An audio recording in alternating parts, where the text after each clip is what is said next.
What's up, guys? I'm Jason, this is Freeburg Garage, and we are on the never-ending project of the Evolution motor for my FXRT build.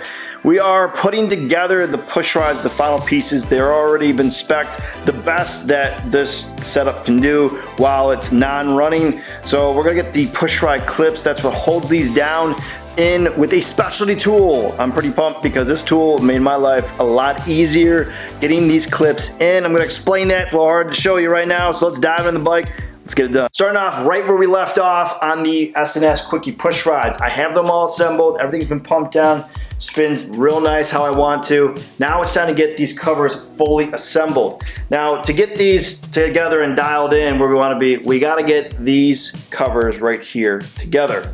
And in order to do that, you pretty much have to bring down the collar in the middle, hold it down the spring, slide it in. So the exhaust side of these are longer, so you have a little more room to make that adjustment to be able to pop them in. But the intake side gets a little tough, trying to get two hands in there and then squeeze somehow a third hand in there and pushing it. Now, if you had two people, you could probably do it real fast. Someone holds down the spring and then you pop in the clip and call it good.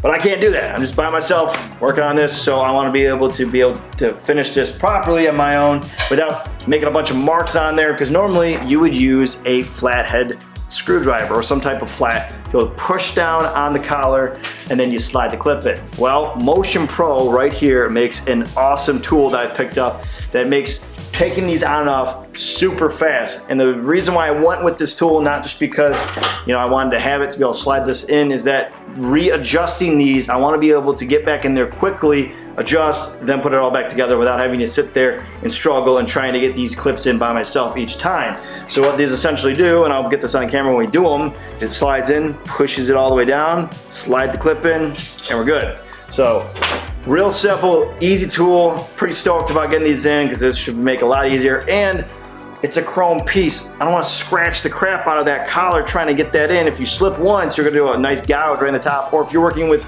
like a black covered collar, you scrape it right off, it's just gonna look like crap. And if you're working on a customer's car or a customer's vehicle type deal, you're gonna have that problem getting into it. So I'd rather make it nice, clean, use this tool, slide the clip in, and call it good. So let's get these done and check it out. All right, start off with the exhaust side on the front cylinder. We got our full inside here of the collar, our spring, our spacer, our washer. That's gonna slide over there. Our bottom, it's got our new gasket, our new rubber O-ring in there. Make sure that's nice and seated all the way around. Looks good there. And we also have our spacer below. That's nice and set. And we'll get that down there. And then second, we're gonna wanna put this all the way up into the head, of course. Now, I already have a gasket that's set up in here, and we're gonna make sure that that gets fully seated. So use the screwdriver here. Pop that in. There we go, heard a nice pop. We're good there. And if you do it by hand, you gotta sit there or use a flathead screwdriver and try to pop that in. So we use a tool instead. It's gonna push up against the head, pull on the collar.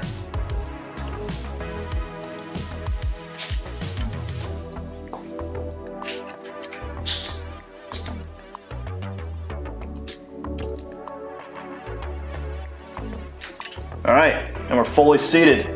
Easy. All right, now we're gonna do the more difficult one, which is the intake side. Pull that down, make sure we're all seated. Nothing's binding, looks good. Down below, show you guys force of my hand. Since it's shorter, you gotta use more force on that spring, and you gotta get that much up and down of that spring. So if we were to set it there, you gotta fight that going all the way down. So instead of trying to gouge out this collar, we're just gonna use the tool once again.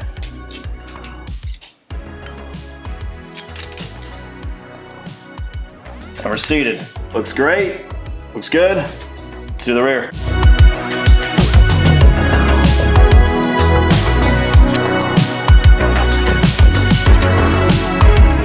Moving over to the valve covers now. These are a trip. If you are fully up into the frame, you gotta use special tools to actually even get them removed. This one in particular by Lang is what I use to remove them. It's nice ratcheting, real short. You can take an Allen wrench, grind it down. I just rather have an easy access to be able to just get a ratchet in there, pop it in, pop it off. Now once you get into that though, you gotta be able to torque it down by the book, in my opinion. And this tool here, mentioned it before, is a Motion Pro extender for your Allen wrench. Essentially, this gets locked on, and then you put your torque wrench here.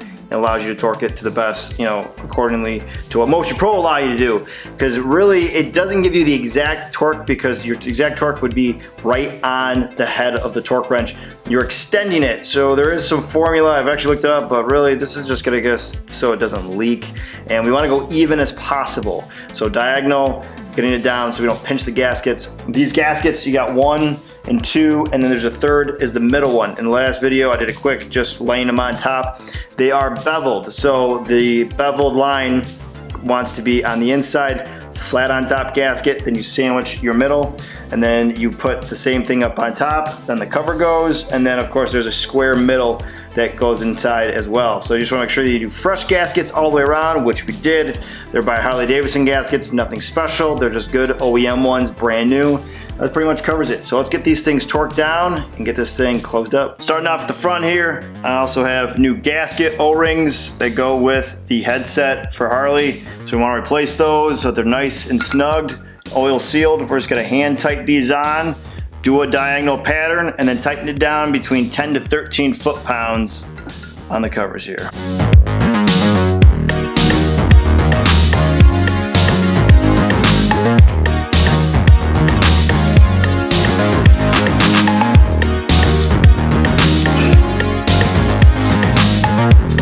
And we're gonna do the rear now. This is the biggest pain of how tight the space is.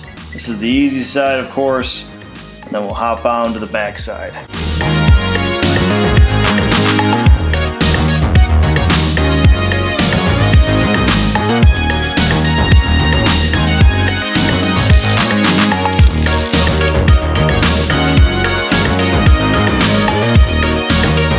Bam! We have the Evolution motor put together. We got the push rods, heads, valve, lifters, cam, everything aligned inside the motor for the most part, so we can get this rolling and started and get that timing all set up. I got a front motor mount that I think I got to replace on here. We got to get this all torqued down to spec, get it aligned corrected, carb, S&S rebuild. We got Voss, coil, all that stuff to put back into the bike. But for now, guys, that about wraps for me in this one. If you have made it all the way through, I would greatly appreciate if you could hit that subscribe button, tap that like, press the notification, leave a comment below, tell what you think. For those who have already subscribed, thank you. And as always, stay free, and I'll catch you guys later. Peace.